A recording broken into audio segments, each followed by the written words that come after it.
ਹੁਣ 66 ਤੋਂ ਬਾਅਦ ਅਸੀਂ ਦੇਖਦੇ ਹਾਂ ਵੀ ਜਦੋਂ 1 ਨਵੰਬਰ 1966 ਨੂੰ ਪੰਜਾਬੀ ਸੂਬਾ ਬਣਦਾ, ਪਰ ਤੁਸੀਂ ਦੇਖੋਗੇ ਵੀ ਨਵੰਬਰ 'ਚ ਹੀ ਸਾਨੂੰ ਇਹ ਹੋਰ ਇੱਕ ਤਾਂ ਵੱਡੀ ਪੀੜ ਉਹਨਾਂ ਨੇ ਦਿੱਤੀ ਵੀ ਆਲਰੇਡੀ ਜਿਹੜਾ ਪੰਜਾਬ 47 'ਚ 2 ਹਿੱਸਿਆਂ 'ਚ ਵੰਡਿਆ ਗਿਆ ਸੀ, ਉਸ ਦੇ ਅੱਗੋਂ 4 ਟੁਕੜੇ ਕੀਤੇ। ਪੰਜਾਬ, ਹਰਿਆਣਾ, ਹਿਮਾਚਲ, ਚੰਡੀਗੜ੍ਹ ਨੂੰ ਯੂਨੀਅਨ ਟੈਰੀਟਰੀ ਬਣਾ ਕੇ ਬੈਠ ਗਏ। ਫਿਰ ਅਸੀਂ ਦੇਖਦੇ ਹਾਂ ਵੀ ਆਪਣੇ ਹੀ ਕਨਸਟੀਟਿਊਸ਼ਨ ਨੂੰ ਵਾਇਲੇਟ ਕਰਕੇ ਭਾਖੜਾ ਬਿਆਸ ਮੈਨੇਜਮੈਂਟ ਬੋਰਡ ਦੇ ਵਿੱਚ ਆਪਣੇ ਜਿਹੜਾ ਉਹ ਪੂਰਾ ਉਹਦੇ ਥੱਲੇ ਕੰਟਰੋਲ ਕਰ ਲਿਆ ਖੜਾ। ਪਰ ਹੁਣ ਜੋ ਕੁਝ ਰਹਿ ਗਿਆ ਮਾੜਾ ਮੋਟਾ ਉਹਨੂੰ ਵੀ ਕਿਵੇਂ ਹੜੱਪਣਾ, ਉਹਦੇ 'ਚ ਅਸੀਂ ਦੇਖਿਆ ਕਿ ਐਨ ਫਲੱਡਸ ਦੇ ਟਾਈਮ ਜਿਹੜਾ ਕਿਵੇਂ ਫਲੱਡ ਲਿਆਂਦਾ ਗਿਆ। ਪਰ ਉਸ ਤੋਂ ਪਹਿਲਾਂ ਭਾਖੜਾ ਬਿਆਸ ਮੈਨੇਜਮੈਂਟ ਬੋਰਡ ਜਿਹੜਾ ਪਹਿਲਾਂ ਹੀ ਉਹਨਾਂ ਨੇ ਪਾਣੀਆਂ ਦੇ ਉੱਤੇ ਆਪਣਾ ਕੰਟਰੋਲ ਕੀਤਾ, ਉਹਦੇ 'ਚ ਆਪਣੇ ਮੈਂਬਰ ਵਧਾ ਦਿੱਤੇ ਗਏ, ਪੰਜਾਬ ਨੂੰ ਪਾਸੇ। ਜਿਹੜੀ ਡੈਮਾਂ ਦੀ ਸੁਰੱਖਿਆ ਦੇ ਲਈ ਪੰਜਾਬ ਪੁਲਿਸ ਤਾਇਨਾਤ ਸੀ, ਪੰਜਾਬ ਦੇ ਸਿਕਿਉਰਿਟੀ ਦਸਤੇ, ਉਹ ਪਾਸੇ ਕੱਢ ਕੇ ਸੈਂਟਰਲ ਫੋਰਸ ਲਿਆ ਕੇ ਰੱਖਿਆ ਗਿਆ। ਹੁਣ ਉਹਨਾਂ ਨੇ ਸਿੱਧਾ ਪੰਜਾਬ ਯੂਨੀਵਰਸਿਟੀ 'ਚ ਜਿਹੜਾ ਉਹ RSS ਵਾਲੀ ਨੂੰ ਲਿਆ ਕੇ ਲਾ ਦਿੱਤਾ।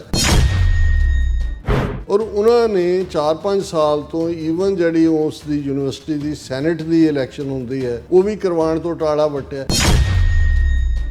ਇਹ ਹੁੰਦਾ ਦੁਸ਼ਮਣ ਤੁਹਾਡਾ ਵਾਟਰ ਟੈਸਟ ਕਰਦਾ ਅਲਟੀਮੇਟਲੀ। ਵੈਸੇ ਤਾਂ ਇਹਨਾਂ ਨੇ ਨਿਗਲਿਆ ਹੀ ਹੋਇਆ ਪੰਜਾਬ ਯੂਨੀਵਰਸਿਟੀ ਨੂੰ, ਲੇਕਿਨ ਇਸ ਹਵਾਲੇ ਨਾਲ ਜਿਹੜਾ ਸੈਨੇਟਰਸ ਰਾਹੀਂ ਚੋਣ ਦੇ ਥੱਲੇ ਮਾੜਾ ਮੋਟਾ ਪੰਜਾਬ ਦੇ ਨਾਲ ਕੋਈ ਰਬੋ ਰਾਬਤਾ ਵੀ ਨਿਕਲਦਾ, ਉਹਨੂੰ ਵੀ ਖਤਮ ਕਰਨ ਦੀ ਲਾਈਨ ਸੀ। ਪ੍ਰਕਾਸ਼ ਸਿੰਘ ਬਾਦਲ ਹੋਏ, ਕੈਪਟਨ ਅਮਰਿੰਦਰ ਹੋਏ, ਮੌਜੂਦਾ ਇਹਦਾ ਲਾਲੇ ਕੇਜਰੀਵਾਲ ਦਾ ਜਿਹੜਾ ਮੁਤਬੰਨਾ ਹੋਏ, ਇਹ ਸਾਰੇ ਹੀ ਜ਼ਿੰਮੇਵਾਰ। ਇਹਨਾਂ ਦਾ ਇੰਟਰਸਟ ਪੈਸੇ ਇਕੱਠੇ ਕਰਨ 'ਚ ਹੈ, ਟੱਬਰਾਂ ਦੀਆਂ ਦੌਲਤਾਂ ਬਣਾਉਣੀਆਂ, ਹੋਟਲ ਦੂਜੇ ਤੀਜੇ ਬਣਾਉਣੇ। Viewers welcome back to program. So viewers ਗੱਲਬਾਤ ਕਰਨ ਜਾ ਰਹੇ ਹਾਂ ਕਿ ਭਾਰਤ ਦੀ ਕੇਂਦਰੀ ਸਰਕਾਰ ਨੇ ਪੰਜਾਬ ਨੂੰ ਹਰ ਪੱਖੋਂ ਕੰਗਾਲ, ਖੋਖਲਾ ਤੇ ਮੁਹਤਾਜ ਕਰਨ ਦੀਆਂ ਨੀਤੀਆਂ ਲਗਾਤਾਰ ਜਾਰੀ ਰੱਖੀਆਂ ਹੋਈਆਂ ਨੇ। ਔਰ ਇਸ ਸੰਬੰਧੀ ਪੰਜਾਬ ਲਈ ਬਣੀ ਪੰਜਾਬ ਯੂਨੀਵਰਸਿਟੀ ਤੇ RSS ਦਾ ਮੁਕੰਮਲ ਕਬਜ਼ਾ ਕਰਨ ਤੋਂ ਬਾਅਦ ਕੇਂਦਰ ਸਰਕਾਰ ਦਾ ਸੈਨੇਟ ਚੋਣ ਸੰਬੰਧੀ ਡਿਕਟਾਨਾ ਜਿਹੜਾ ਰਵੱਈਆ ਹੈ, ਸੋ ਜਿਸ ਨੂੰ ਵਿਦਿਆਰਥੀ ਜਥੇਬੰਦੀ 7 ਦੀ ਜਥੇਬੰਦੀ ਨੇ ਸਫਲ ਚੈਲੰਜ ਕੀਤਾ ਹੈ।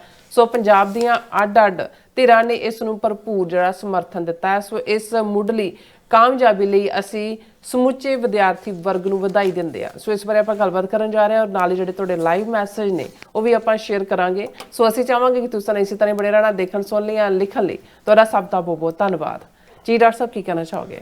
ਦੇਖੋ, ਵੈਸੇ ਤਾਂ ਦੁਨੀਆ ਦੇ ਵਿੱਚ ਕੋਈ ਵੀ ਤਬਦੀਲੀ, ਰੈਵੋਲੂਸ਼ਨ, ਸਟੇਟਸ ਕੋ ਨੂੰ ਤੋੜਨਾ ਉਹ ਨੌਜਵਾਨਾਂ ਦੇ ਹਿੱਸੇ ਹੀ ਆਇਆ। ਕਿਉਂਕਿ ਜਦੋਂ ਤੁਸੀਂ ਮਿਡਲ ਏਜ ਤੱਕ ਪਹੁੰਚਦੇ ਹੋ ਤੇ ਤੁਹਾਡਾ ਬਹੁਤ ਸਾਰਾ ਕੁਝ ਜਿਹੜਾ ਉਹ ਇੱਕ ਭੰਬਲ ਭੂਸੇ ਦਾ ਸ਼ਿਕਾਰ ਹੁੰਦਾ ਹੈ।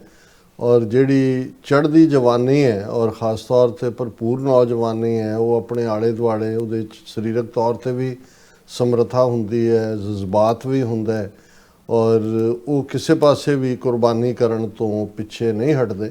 ਔਰ ਵੈਸੇ ਜੇ ਅਸੀਂ ਦੁਨੀਆ ਦੇ ਵਿੱਚ ਅੱਜ ਕੱਲ੍ਹ ਰਜੀਮ ਚੇਂਜ ਦੇ ਹਵਾਲੇ ਨਾਲ ਵੀ ਜੇ ਆਪਣੇ ਗੁਆਂਢ 'ਚ ਵੀ ਦੇਖੀਏ, ਬੰਗਲਾਦੇਸ਼, ਸ੍ਰੀਲੰਕਾ, ਨੇਪਾਲ, ਜਿਹਨੂੰ ਜੈਨ ਜ਼ੀ ਦੇ ਥੱਲੇ ਜੋੜਿਆ ਗਿਆ ਕਿ ਭਾਈ ਉਹਨਾਂ ਨੇ, ਜਾਂ ਈਵਨ ਜਿਹੜਾ ਲੱਦਾਖ ਦੇ ਵਿੱਚ ਵੀ ਜਿਸ ਲੈਵਲ ਦੇ ਉੱਤੇ ਪ੍ਰੋਟੈਸਟ ਹੋਏ, ਇਹ ਉਹ ਯੰਗਰ ਜਨਰੇਸ਼ਨ ਹੀ ਹੈ ਜਿਨ੍ਹਾਂ ਨੇ ਬਿਲਕੁਲ ਕਨਸਟੀਟਿਊਸ਼ਨ ਸ੍ਰੀਲੰਕਾ ਦਾ ਕੀ ਕਹਿੰਦਾ ਸੀ, ਬੰਗਲਾਦੇਸ਼ ਦਾ ਕੀ ਕਹਿੰਦਾ ਹੈ, ਨੇਪਾਲ ਦਾ ਕੀ ਕਹਿੰਦਾ ਹੈ, ਪਰ ਕੁਛ ਉਹਨਾਂ ਦੇ ਦਿਨਾਂ ਦੀ ਕਾਰਵਾਈ ਨਹੀਂ ਸਭ ਕੁਛ ਬਦਲ ਕੇ ਰੱਖ ਦਿੱਤਾ।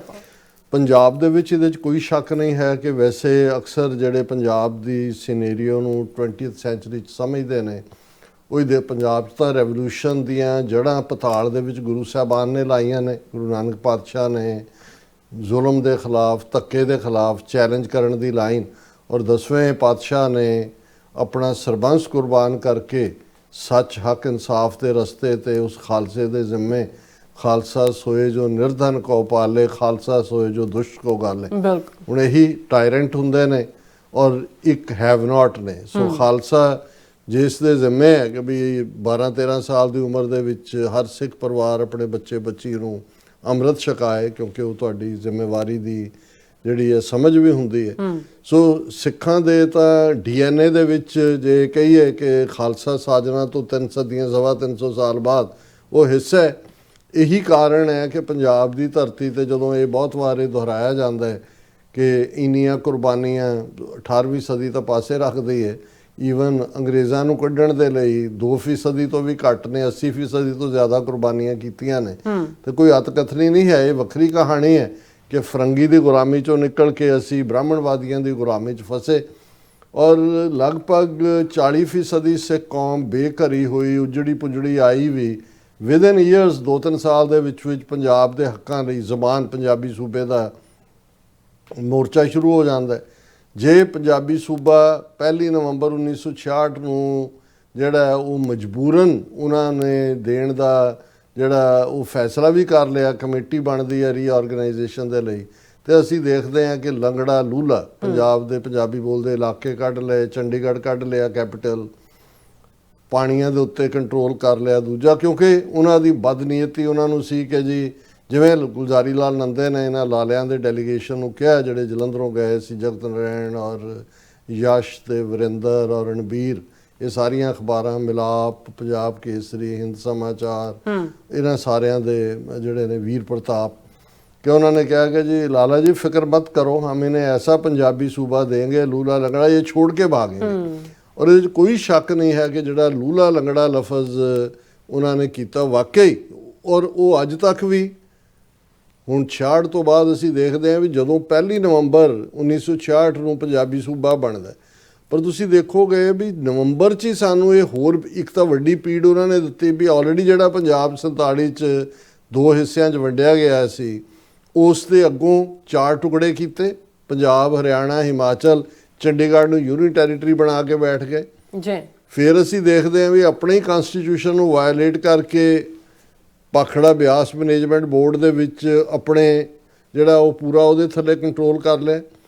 ਔਰ ਪਿਛਲੇ ਪੀਰੀਅਡ ਦੇ ਵਿੱਚ ਅਸੀਂ ਦੇਖਦੇ ਹਾਂ ਵੀ ਇਸ ਸਾਰੇ ਨੂੰ ਚੰਡੀਗੜ੍ਹ ਦੇ ਲਈ ਪੰਜਾਬੀ ਸੂਬਾ ਮੁਕੰਮਲ ਕਰਾਉਣ ਲਈ ਦਰਸ਼ਨ ਸਿੰਘ ਫੇਰੂਮਾਨ ਦਾ ਵਰਤ, ਧਰਮਯੁੱਧ ਮੋਰਚਾ, ਆਨੰਦਪੁਰ ਦਾ ਮਤਾ, ਇਹ ਸਾਰਾ ਉਹਦਾ ਪਿਛੋਕੜ ਹੈ। ਪਰ ਹੁਣ ਜੋ ਕੁਛ ਰਹਿ ਗਿਆ ਹੈ ਮਾੜਾ ਮੋਟਾ, ਉਹਨੂੰ ਵੀ ਕਿਵੇਂ ਹੜੱਪਣਾ, ਉਹਦੇ 'ਚ ਅਸੀਂ ਦੇਖਿਆ ਕਿ ਐਨ ਫਲੱਡਸ ਦੇ ਟਾਈਮ ਜਿਹੜਾ ਕਿਵੇਂ ਫਲੱਡ ਲਿਆਂਦਾ ਗਿਆ, ਪਰ ਉਸ ਤੋਂ ਪਹਿਲਾਂ ਭਾਖੜਾ ਬਿਆਸ ਮੈਨੇਜਮੈਂਟ ਬੋਰਡ ਜਿਹੜਾ ਪਹਿਲਾਂ ਹੀ ਉਹਨਾਂ ਨੇ ਪਾਣੀਆਂ ਦੇ ਉੱਤੇ ਆਪਣਾ ਕੰਟਰੋਲ ਕੀਤਾ, ਉਹਦੇ 'ਚ ਆਪਣੇ ਮੈਂਬਰ ਵਧਾ ਦਿੱਤੇ ਗਏ ਪੰਜਾਬ ਨੂੰ ਪਾਸੇ। ਈਵਨ ਉਹਦੀ ਜਿਹੜੀ ਡੈਮਾਂ ਦੀ ਸੁਰੱਖਿਆ ਦੇ ਲਈ ਪੰਜਾਬ ਪੁਲਿਸ ਤਾਇਨਾਤ ਸੀ, ਪੰਜਾਬ ਦੇ ਸਿਕਿਉਰਿਟੀ ਦਸਤੇ, ਉਹ ਪਾਸੇ ਕੱਢ ਕੇ ਸੈਂਟਰਲ ਫੋਰਸ ਲਿਆ ਕੇ ਰੱਖਿਆ ਗਿਆ। ਹੁਣ ਪੰਜਾਬ ਯੂਨੀਵਰਸਿਟੀ ਚੰਡੀਗੜ੍ਹ ਜਿਹੜੀ ਲਾਹੌਰ 'ਚ ਸੀ ਜ਼ਾਹਰ ਹੈ 47 ਤੋਂ ਪਹਿਲਾਂ, ਲਾਹੌਰ ਪਾਕਿਸਤਾਨ ਦਾ ਹਿੱਸਾ ਬਣਿਆ, ਉੱਥੋਂ ਮੂਵ ਹੋ ਕੇ ਕੁਛ ਦੇਰ ਸ਼ਿਮਲਾ, ਫਿਰ ਹੁਸ਼ਿਆਰਪੁਰ, ਫਿਰ ਜਦੋਂ ਕੈਪੀਟਲ ਚੰਡੀਗੜ੍ਹ ਬਣੀ ਇੱਥੇ ਆਏ। ਔਰ ਕਿਵੇਂ ਅਸੀਂ ਦੇਖਦੇ ਹਾਂ ਵੀ ਇਸ ਦੀ ਫਾਊਂਡੇਸ਼ਨ ਦੇ ਵਿੱਚ ਮਜੀਠਾ ਔਰ ਲੋਕਾਂ ਤੋਂ ਪ੍ਰਾਈਵੇਟਲੀ ਸਿੱਖ ਸਰਦਾਰਾਂ ਨੇ, ਮਹਾਰਾਜਿਆਂ ਨੇ, ਦੂਜਿਆਂ ਨੇ ਡੋਨੇਟ ਕੀਤਾ ਸੀ।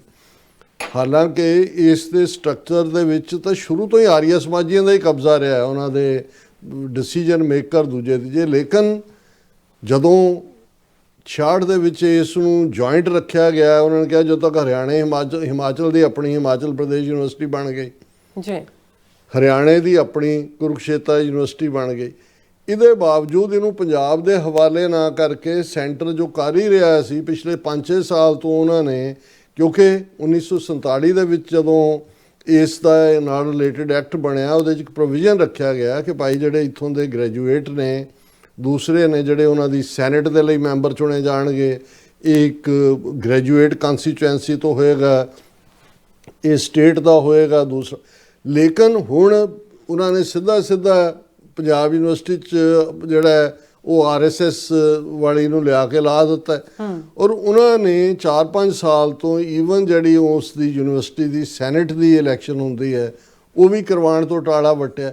ਔਰ ਪਿਛਲੇ ਦਿਨਾਂ 'ਚ ਅਕਤੂਬਰ ਦੇ ਮਹੀਨੇ ਉਹ ਇੱਕ ਨੋਟੀਫਿਕੇਸ਼ਨ ਲਿਆਂਦਾ ਜਿਹਦੇ ਥੱਲੇ ਦੇ ਵਰ ਡੂਇੰਗ ਅਵੇ ਵਿਦ ਇਟ। ਔਰ ਅਸੀਂ ਸਮਝਦੇ ਹਾਂ ਕਿ ਇਹ ਇੱਕ ਮਜ਼ਬੂਤ, ਇਸ ਵੇਲੇ ਜਦੋਂ ਮੈਂ ਨੌਜਵਾਨਾਂ ਦੀ ਗੱਲ ਕੀਤੀ ਹੈ, ਕਿਸਾਨੀ ਮੂਵਮੈਂਟ ਵੇਲੇ ਵੀ ਜਿਹੜੀ ਉਹਦੀ ਬੇਸ਼ੱਕ ਕਾਮਰੇਡ ਲੀਡਰਸ਼ਿਪ ਨੇ ਬਿਟਰੇਲ ਕੀਤਾ, ਪਰ ਉਹਨਾਂ ਦੀ ਜਿਹੜੀ ਸਟਰੋਂਗ ਹੱਬ ਸੀ ਉਹ ਦੀਪ ਸਿੱਧੂ, ਯੰਗਸਟਰਸ, ਉਹ ਨੌਜਵਾਨੀ ਜਿਨ੍ਹਾਂ ਨੂੰ ਡਰੱਗੀ ਕਹਿ ਕੇ ਉੜਤਾ ਪੰਜਾਬ ਔਰ ਫਲਾਣਾ ਬਦਨਾਮ ਕੀਤਾ ਸੀ, ਉਹਨਾਂ ਨੇ ਕਿਵੇਂ ਟ੍ਰੇਨਾਂ ਨਾਲ ਰੱਖੇ ਜਿਹੜੇ ਪੱਥਰ ਨੇ ਉਹ ਹੱਥਾਂ ਨਾਲ ਚੁੱਕੇ, ਔਰ ਦੀਪ ਸਿੱਧੂ ਕਿਵੇਂ ਇੱਕ ਆਈਕੋਨਿਕ ਫਿਗਰ ਬਣ ਕੇ ਸਾਹਮਣੇ ਆਏ ਔਰ ਕਿਸਾਨੀ ਮੋਰਚਾ ਜਿੱਤਿਆ ਗਿਆ।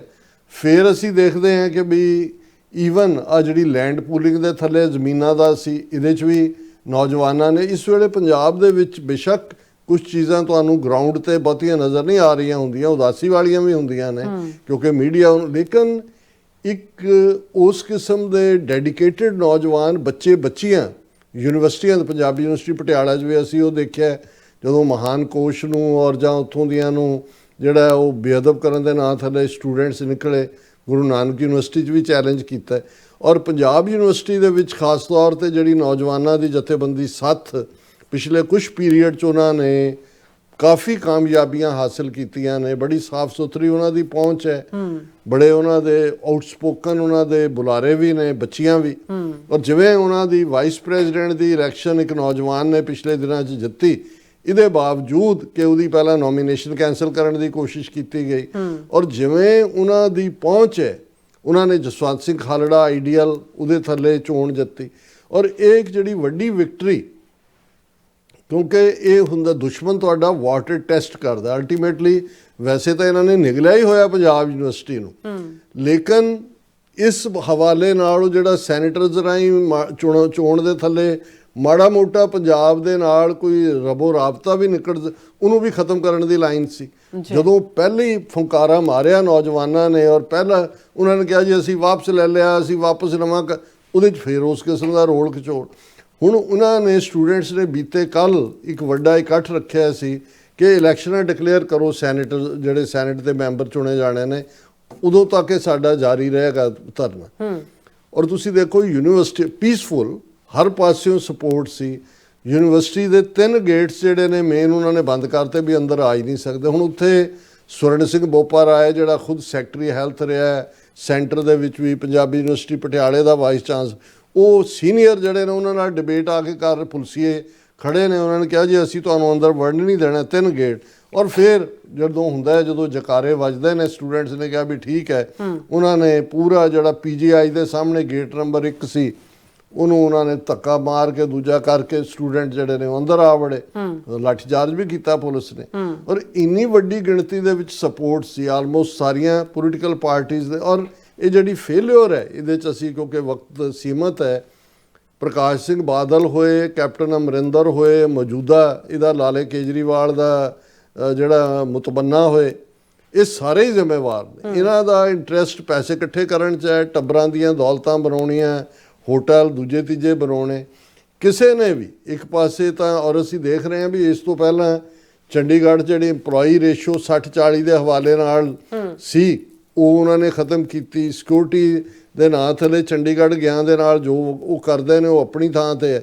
ਸੋ ਇਹ ਜਿਹੜਾ ਬਹੁਤ ਵੱਡਾ ਇਕੱਠ ਹੋਇਆ ਨੌਜਵਾਨਾਂ ਦਾ, ਬੱਚੇ ਬੱਚੀਆਂ ਦਾ, ਔਰ ਖੁਸ਼ੀ ਇਸ ਗੱਲ ਦੀ ਹੈ ਕਿ ਭਾਈ ਸਾਡੀਆਂ ਬੱਚੀਆਂ ਵੀ ਉਹ ਇਸ ਦੇ ਉੱਤੇ ਵੋਕਲ ਨੇ। ਔਰ ਇੱਕ ਜਿਹੜਾ ਹੋਰ ਪੋਜ਼ਿਟਿਵ ਟ੍ਰੈਂਡ ਹੈ, ਮੈਂ ਹੁਣ ਜਦੋਂ ਸਪੀਕਰਸ ਨੂੰ ਵੀ ਸੁਣ ਰਿਹਾ ਸੀ, ਆਪਣੇ TV 84 ਨੇ 5.5 ਘੰਟੇ ਪੰਜਾਬ ਯੂਨੀਵਰਸਿਟੀ ਚੰਡੀਗੜ੍ਹ ਤੋਂ ਕੱਲ੍ਹ ਦੀ ਉਸ ਜਿਹੜਾ ਸਿਟ-ਇਨ ਸੀ ਉਸ ਦੀ ਲਾਈਵ ਕਵਰੇਜ ਕੀਤੀ ਹੈ। ਈਵਨ ਜਿਹੜੇ ਕੁਝ ਹਿੰਦੂ ਸਟੂਡੈਂਟ ਵੀ ਨਾਲ ਲੱਗੇ ਨੇ, ਜਿਹੜੇ ਉਹ ਸਮਝਦੇ ਨੇ, ਕਿਉਂਕਿ ਜਦੋਂ ਹੜ੍ਹ ਆਏ ਸੱਥ ਨੇ ਇਸ ਦੇ ਉੱਤੇ ਵੀ ਡਿਬੇਟ ਕੀਤੀ, ਜਿਹੜਾ ਜਿਹਨੂੰ TV 84 ਨੇ ਲਾਈਵ ਕਵਰ ਕੀਤਾ ਸੀ। ਉਹਦੇ 'ਚ ਵੀ ਹਿਮਾਚਲ ਵਾਲਿਆਂ ਨੂੰ ਲੱਗਦਾ ਹੈ ਕਿ ਭਾਈ ਇਹ ਤਾਂ ਸਾਡਾ ਉਜਾੜਾ ਵੀ ਕਰ ਰਹੇ ਨੇ, ਕਿਉਂਕਿ ਹਿਮਾਚਲ 'ਚ ਕਾਂਗਰਸ ਦੀ ਸਰਕਾਰ ਹੈ, ਉਹ ਆਪਣਾ ਉਹਨਾਂ ਦਾ ਗਰੀਵੈਂਸ ਹੈ। ਸੋ ਅਸੀਂ ਸਮਝਦੇ ਹਾਂ ਵੀ ਇਹ ਜਿਹੜਾ ਹੁਣ ਚੋਣਾਂ ਦਾ ਡਿਕਲੇਰੇਸ਼ਨ ਹੁੰਦੀ ਹੈ ਕਿ ਨਹੀਂ, ਇਹ ਆਉਣ ਵਾਲੇ ਦਿਨ ਹੀ ਦੱਸਣਗੇ। ਪਰ ਜਿਸ ਇੰਟੈਂਸਿਟੀ ਦੇ ਨਾਲ ਇਹ ਸਾਰੀ ਮੂਵਮੈਂਟ ਖੜੀ ਹੋਈ, ਪੰਜਾਬ ਦੀਆਂ ਸਿਆਸੀ ਪਾਰਟੀਆਂ ਦੀ ਵੀ ਮਜਬੂਰੀ ਬਣ ਗਈ ਆਉਣਾ। ਬਹੁਤ ਸਾਰੇ ਐਕਸ ਸਟੂਡੈਂਟ ਆਏ ਔਰ ਜਿਹੜਾ ਜੋਸ਼ੋ ਖਰੋਸ਼ ਸੀ ਉਹ ਆਪਣੇ ਆਪ 'ਚ ਦੱਸਦਾ ਹੈ ਕਿ ਇਹ ਪੰਜਾਬ ਜਿਸ ਦੇ ਵਿੱਚ ਚੈਲੰਜ, ਡਿਫਾਇੰਸ, ਹੱਕਾਂ ਲਈ ਖਲੋਣਾ ਗੁਰੂ ਸਾਹਿਬਾਨ ਨੇ ਸਾਨੂੰ ਸਿਖਾਇਆ ਹੋਇਆ। ਸਾਡੀ ਪੰਜਾਬ ਦੀ ਨੌਜਵਾਨੀ ਔਰ ਪੜ੍ਹੀ ਲਿਖੀ ਨੌਜਵਾਨੀ ਬਿਲਕੁਲ ਦਾਇਰੇ 'ਚ ਰਹਿੰਦੇ ਆ, ਉਹਨਾਂ ਨੇ ਇੱਕ ਵਾਰ ਫਿਰ ਹਕੂਮਤ ਨੂੰ ਇਹ ਦੱਸ ਦਿੱਤਾ ਹੈ ਕਿ ਪੰਜਾਬ ਸਿਓ, ਜਿਵੇਂ ਕਹਿੰਦਾ ਨਾ ਪੰਜਾਬ ਸਿਆ ਤੇਰੇ ਨਾਲ ਇਹ ਹੋ ਰਿਹਾ, ਪੰਜਾਬ ਸਿਆ ਤੇਰੇ ਨਾਲ, ਉਹਨਾਂ ਨੇ ਕਿਹਾ ਵੀ ਨਹੀਂ, ਪੰਜਾਬ ਸਿੰਘ ਪੂਰੀ ਤਰ੍ਹਾਂ ਜਾਗਦਾ ਹੈ। ਪੰਜਾਬ ਸਿੰਘ ਦੇ ਹੱਥ 'ਚ ਖੁੰਡਾ ਵੀ ਹੈ, ਪੰਜਾਬ ਸਿੰਘ ਦੇ ਹੱਥ ਹਵਾ ਦੇ ਵਿੱਚ ਵੀ ਲਹਿਰਾ ਰਹੇ ਨੇ, ਉਹਨੇ ਮੁੱਕਾ ਵੀ ਵੱਟਿਆ ਹੋਇਆ ਔਰ ਉਸ ਦੇ ਕਦਮ ਜਿਹੜੇ ਨੇ ਉਹ ਕਾਮਯਾਬੀ ਵੱਲ ਵੱਧ ਰਹੇ ਨੇ। ਹਾਲਾਂ ਅਲਟੀਮੇਟਲੀ ਖੇਡ ਤਾਂ ਜਿਹੜੀ ਹੈ ਇਹ ਸਾਰੇ ਗੁਲਾਮੀ ਦੇ ਹੀ ਸਿੰਪਟਮ ਨੇ, ਤੇ ਦੁਸ਼ਮਣ ਵੀ ਟੈਸਟ ਕਰਦਾ ਹੈ, ਪਰ ਇਹ ਰਿਮਾਰਕੇਬਲ ਹੈ। ਔਰ ਅਸੀਂ ਨਾਈਸ। ਪੰਜਾਬ ਯੂਨੀਵਰਸਿਟੀ ਚੰਡੀਗੜ੍ਹ ਦੇ ਸਾਰੇ ਹੀ ਸਟੂਡੈਂਟਸ ਨੂੰ, ਸੱਥ ਦੇ ਖਾਸ ਤੌਰ ਤੇ ਜਿਹੜੇ ਉਹਨਾਂ ਦੇ ਆਰਗੇਨਾਈਜ਼ਰ ਨੇ ਸਾਰੇ, ਔਰ ਬਾਕੀ ਜਥੇਬੰਦੀ, ਕਿਉਂਕਿ ਇਸ ਦੇ ਉੱਤੇ ਭਰਪੂਰ ਸਮਰਥਨ ਜਿਹੜਾ ਹੈ ਉਹ ਸਾਰੀਆਂ ਹੀ ਧਿਰਾਂ ਵੱਲੋਂ ਮਿਲਿਆ ਹੈ। ਔਰ ਅਸੀਂ ਸਮਝਦੇ ਹਾਂ ਵੀ ਇਸ ਨੇ ਸਾਬਤ ਕੀਤਾ ਹੈ ਕਿ ਪੰਜਾਬ ਅਜੇ ਗਫਲਤ ਦੀ ਨੀਂਦ ਦੇ ਵਿੱਚ ਨਹੀਂ ਸੁੱਤਾ ਹੋਇਆ ਹੈ। ਪੰਜਾਬ ਜਾਗਦਾ ਹੈ ਔਰ ਪੰਜਾਬ ਆਪਣੇ ਹੱਕਾਂ ਦੇ ਲਈ ਕੋਈ ਵੀ ਕੁਰਬਾਨੀ ਕਰਨ ਨੂੰ ਤਿਆਰ। ਜੀ ਡਾਕਟਰ ਸਾਹਿਬ, ਤੁਹਾਡਾ ਬਹੁਤ ਬਹੁਤ ਸ਼ੁਕਰੀਆ। ਹੁਣ ਆਪਾਂ ਆਪਣੇ ਜਿਹੜੇ ਵਿਊਅਰਸ ਮੈਸੇਜ ਨੇ ਉਹ ਲੈਣ ਜਾ ਰਹੇ ਹਾਂ। ਸਭ ਦਾ ਬਹੁਤ ਬਹੁਤ ਸ਼ੁਕਰੀਆ ਅਦਾ ਕਰਦੇ ਹਾਂ। ਔਰ ਸੁਖਜੀਵਨ ਬੱਚੂ ਸਾਡੇ ਪਹਿਲੇ ਵਿਊਅਰ ਨੇ, ਸਾਨੂੰ ਫਤਿਹ ਬੁਲਾਉਂਦੇ ਨੇ ਔਰ ਥੈਂਕਸ ਕਹਿੰਦੇ ਨੇ। ਔਰ ਅਮਰਜੀਤ ਸਿੰਘ ਸੈਣੀ ਜੀ ਵੀ, ਔਰ ਇਸੇ ਤਰ੍ਹਾਂ ਨਵਾਜ਼ ਚੌਧਰੀ ਜੀ ਵੀ ਅਸਲਾਮ ਵਾਲੇਕਮ ਕਹਿੰਦੇ। ਵਾਲੇਕਮ ਸਲਾਮ ਜੀ, ਸਾਨੂੰ ਦੋਨਾਂ ਨੂੰ ਕਹਿੰਦੇ ਨੇ। ਔਰ ਕਹਿੰਦੇ lot of best wishes to all families TV 84 and his listeners. Khalsa ਜ਼ਿੰਦਾਬਾਦ, ਵਾਚਿੰਗ ਫਰੋਮ ਵਰਜੀਨੀਆ USA ਤੋਂ ਸਾਨੂੰ ਦੇਖ ਰਹੇ ਨੇ, ਵਰਜੀਨੀਆ ਤੋਂ। और मोहम्मद याकूब जी भी आए रहे ने, ये भी कहते हैं कि हो सकता है कि अब तक इंडिया ने कहते हैं पाकिस्तान पर हमला कर दिया होता। और फिर कहते ने इंद्रजीत सिंह जी कहते ने, संधू ये फतेह बुलाते ने। और उस्मान अली जी कहते ने सानू प्यार करते हैं। और गुजरा वालों तो सानू हमेशा जो देखते हैं। और TV 84 कहते आप देखते हैं तुहाडा शो।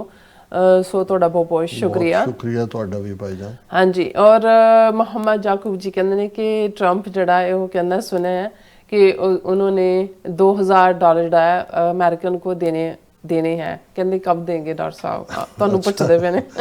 ਜਦੋਂ ਦਿੱਤੇ ਤੁਹਾਡੇ ਅਕਾਊਂਟ 'ਚ ਦਿੱਤੇ ਅਸੀਂ ਤੁਹਾਨੂੰ ਪਹਿਲਾਂ ਹੀ ਅਨਾਉਂਸ ਕਰ ਦਾਂ, ਸਾਨੂੰ ਸਾਡੇ ਅਕਾਊਂਟ 'ਚ ਪੈਸੇ ਆ ਗਏ ਨੇ। ਔਰ ਫਿਰ ਇਸ ਤਰ੍ਹਾਂ ਸੋਨਮ ਮਾਲ ਜੀ ਵੀ ਔਰ ਇਕਬਾਲ ਸਿੰਘ ਜੀ ਵੀ ਇਹ ਵੀ ਕਹਿੰਦੇ ਨੇ ਕਿ ਫਤਿਹ ਬੁਲਾ ਕੇ ਕਿ ਡਾਕਟਰ ਸਾਹਿਬ is a legend of our community, long live Khalistan. ਬਹੁਤ ਮਿਹਰਬਾਨੀ। ਅਸੀਂ ਤਾਲਿਬ ਇਲਮ ਹੈ, ਤੁਹਾਡੀ ਨਵਾਜ਼ਿਸ਼ ਹੈ, ਤੁਸੀਂ ਪਿਆਰ ਦੇ ਲਫ਼ਜ਼ਾਂ ਨਾਲ ਨਵਾਜ਼ਦੇ ਹੋ। ਬਿਲਕੁਲ। ਕਰਮ ਸਿੰਘ ਜੀ ਵੀ ਜਿਹੜੇ ਨੇ ਕਹਿੰਦੇ ਡਾਕਟਰ ਸਾਹਿਬ Neelam Kaur and the rest of the whole team TV 84 ਕਹਿੰਦੇ ਵਾਹਿਗੁਰੂ ਜੀ ਕਾ ਖਾਲਸਾ ਵਾਹਿਗੁਰੂ ਜੀ ਕੀ ਫਤਿਹ। ਔਰ ਨਵਾਜ਼ ਚੌਧਰੀ ਜੀ ਕਹਿੰਦੇ ਨੇ ਕਿ one more flag, false flag. ਔਰ ਕਰਮ ਸਿੰਘ ਜੀ ਕਹਿੰਦੇ ਨੇ ਕਿ great show like always, Waheguru ਮਿਹਰ ਕਰੇ।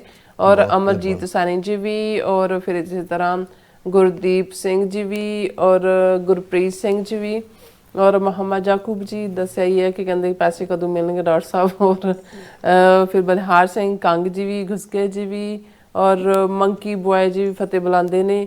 ਔਰ ਸਿੰਘ ਗਰਚਾ ਜੀ ਵੀ। ਫਿਰ ਇਸੇ ਤਰ੍ਹਾਂ ਯਾਕੂਬ ਜੀ ਕਹਿੰਦੇ ਅਬ ਆਰ ਜਾਂ ਪਾਰ ਹੋਗਾ, ਕਹਿੰਦੇ ਜਿਹੜੀ ਜੰਗ ਹੈ ਆਰ ਪਾਰ ਕੀ ਹੋਣੀ ਚਾਹੀਏ। ਔਰ ਬਲਾਲ ਜੀ ਸਾਨੂੰ ਜਿਹੜੇ ਨੇ ਫਤਿਹ ਬੁਲਾਉਂਦੇ ਨੇ, ਹਲੋ ਕਹਿੰਦੇ ਨੇ ਸਾਰੇ। ਔਰ ਕੁਲਦੀਪ ਕੌਰ ਜੀ ਵੀ। और फिर इसी तरह याकूब जी कहते भारत माता को उससे बनने का बहुत शौक है, अंदाज़ा करो बॉम्ब धमाका वाला जड़ा जंग को ग्राउंड ज़ीरो का कहते नाम दे रहे हैं। और फिर इसी तरह बिलाल जी कहते हैं वेरी वार्म वेलकम डॉक्टर साहब, shining morning here in Lahore. और धुप दा आनंद माणो जी। हाँ जी, ठंड हो गई है। और फिर इस तरह उस्मान अली जी भी खालसा जिंदाबाद कहते हैं। और जसकीरत सिंह जी भी। और फिर इस तरह हाँ जी बालमोहन जी भी फतेह बुलाते हैं। और याकूब जी फिर कहते हैं कि सुना है कि मोदी बिहार में इलेक्शन हार चुका है। नहीं, वो जित हार नाल कोई बहुता फर्क नहीं पैना, पर उन्होंने रिग कर ली हुई है ऑलरेडी। वोटां कट दित्तियां ने, ATM उन्होंने EVM ਉਹਦੇ 'ਚ ਵੀ ਗੜਬੜ ਹੈ, ਉਹਨਾਂ ਨੇ ਲੈ ਜਾਣੀ ਹੈ। ਹਾਂਜੀ। और इंद्रप्रीत सिंह जी भी। और याकूब जी कहते हैं कि डॉक्टर साहब दिल से आपका शुक्रिया और मेरा भी शुक्रिया कर रहे हैं, थैंक यू सो मच। ਤੁਸੀਂ ਅਸੀਂ ਤੁਹਾਡਾ ਸ਼ੁਕਰੀਆ ਅਦਾ ਕਰਦੇ ਹਾਂ, ਤੁਸੀਂ ਸਾਡਾ ਪ੍ਰੋਗਰਾਮ ਦੇਖਦੇ ਹੋ, ਕਮੈਂਟ ਕਰ ਰਹੇ ਹੋ। $2000 ਨਾ ਡੀਕੋ। और उस्मान जी कहते हैं कि गोदी media as usual blaming Pakistan, but this was something else, as 4 bombers were recovered from inside the vehicle, which means the occupants were ordinary people, not terrorists। वो ਅਸੀਂ ਜ਼ਿਕਰ ਕੀਤਾ ਹੀ ਹੈ। और याकूब जी कहते हैं कि love those Khalsa who are working for Khalistan, struggling for Khalistan। so nice। Sukhwinder Singh ji ਵੀ। ਫਿਰ याकूब जी कहते राज करेगा खालसा, देखते फतेह, पंथ की जीत, धोती टोपी जमुना पार, अकाल तक तू आई आवाज, खालिस्तान खालिस्तान। So nice. और बिलाल जी कहते ਹੁਣ ਤੁਸੀਂ ਨਾਰੇ ਸਾਰੇ ਪ੍ਰੋਟੈਸਟ ਵਾਲੇ ਲਾਉਂਦੇ ਹੋ ਪਰ ਆਉਂਦੇ ਹੈ ਨਹੀਂ ਪਹੁੰਚਦੇ ਤੁਸੀਂ। ਨਹੀਂ ਹੋ ਤੁਸੀਂ ਤੁਹਾਡੀ ਆਪਣੀ ਸਿਹਤ ਦਾ ਧਿਆਨ ਰੱਖੋ। बिल्कुल। और बिलाल जी कहते हैं कि डॉक्टर साहब पाकिस्तानी पाकिस्तान के साथ है, मेरे ख्याल वाम कहना चाहते हैं, की कहना चाहते ओके साथ है, और बस ज़रा थोड़ी सी मिसअंडरस्टैंडिंग है, दूर हो जाएगी सॉरी। और बाकी टीटीए और टीटीपी को बहुत जल्दी कहते हैं कि आटे दाल का भाव पता चल जाएगा। नहीं, ये हालात ख़राब होणगे काफ़ी, क्योंकि बहुत वड्डी डूंगी साजिश है इंडिया दी, और ये तालिबान रजीम उन्हां दे हत्थी चढ़िया है, उन्हां दे पैसे ही खा रहा है, ये खराबा करनगे। याकूब जी अज बड़े कहते ने कि स्ट्रेंथ विच ने, कहते ने कि जब तक सूरज चांद रहेगा खालिस्तान तेरा नाम रहेगा। So nice. पंजाब दे कहने सूरज पंजाब। और फिर इसी तरह की जान जड़े ने सिखां दी कहने पाकिस्तान विच ननकाना साहब दी यात्रा तू भी जड़े बहुत परेशान ने हिंदुत्व भी।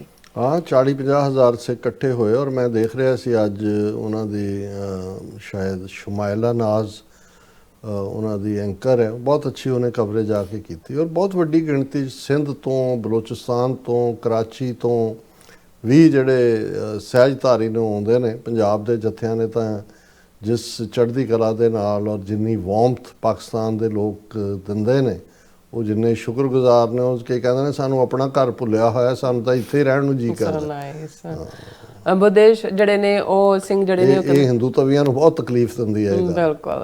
और बुद्धि एच सिंह कहंदे ने कि डॉक्टर साहब सत श्री अकाल, बिहार इलैक्शन दे दा जड़े कहंदे ईवीएम घोटाला बॉम्ब ब्लास्ट दी आवाज़ थल्ले है, और अज बिहार विच कहंदे सैकेंड फेज इलैक्शन है, और पूरा मीडिया इलैक्शन दी खबर नहीं दे रहा, जब कहंदे ने कि मोदी डरता है, पता नहीं डरता है कि बॉम्ब धमाके करते हैं। I don't know what the meaning of that. नहीं, वो तो जड़ा फर्स्ट फेज की वोटिंग हुई है ਉਹਦੇ ਚ ਈਵਨ ਉਹਨਾਂ ਨੇ ਕਿ ਕਿੰਨੇ ਮੇਲ ਕਿੰਨੇ ਫੀਮੇਲ ਵੋਟਰ, ਉਹ ਤਾਂ ਇਲੈਕਸ਼ਨ ਕਮਿਸ਼ਨ ਰਲਿਆ ਹੋਇਆ ਇਹਨਾਂ ਦੇ ਨਾਲ, ਚੋਰ ਤੇ ਕੁੱਤੀ ਸਭ ਇੱਕੋ ਹੀ ਨੇ। ਜਸਵੀਰ ਸਿੰਘ ਜੀ ਕਹਿੰਦੇ ਨੇ ਕਿ ਸਿੱਖ ਫੈਡਰੇਸ਼ਨ ਯੂਕੇ 1984 ਦੀਆਂ ਫਾਈਲਾਂ ਮੰਗੀ ਜਾਂਦੀਆਂ ਤੇ ਖੰਡੇ ਦੀ ਫਾਈਲ ਜਿਹੜੀ 2074 ਚ ਮੰਗਣਗੇ। ਨਹੀਂ, ਹੁਣ ਆ ਜਿਹੜਾ ਵੱਡਾ ਇੰਕਸ਼ਾਫ ਸਾਹਮਣੇ ਆਇਆ ਹੈ ਇਹਨਾਂ ਦੀ ਬ੍ਰਿਟਿਸ਼ ਇੰਟੈਲੀਜੈਂਸ ਦੀ ਆਪਣੀ ਜਿਹੜੀ ਇਸ ਦੇ ਉੱਤੇ ਤਾਂ ਰੌਲਾ ਪਾਉਣਾ ਚਾਹੀਦਾ ਹੈ ਇੰਗਲੈਂਡ ਦੇ ਸਿੱਖਾਂ ਨੂੰ। बिल्कुल। जाकूब जी कहते हैं कि सच्चा खालसा वो है जो खालिस्तान की बात करता है, जैसे डॉक्टर साहब करते हैं। और फिर इसी तरह कहते हैं कि भारत माता जी बगैरत है, और मोदी, योगी, राजनाथ और अमित शाह और अजीत डोवाल की वजह से जो भारत माता का बुरा हाल है, बर्बाद है। और फिर Khalsa for Khalistan, real Sikh for Khalistan कहते हैं घुसके जड़े ने, कहते हैं कि खालिस्तान जिंदाबाद, always great program. So genius team, God bless you all guys, thank you so much.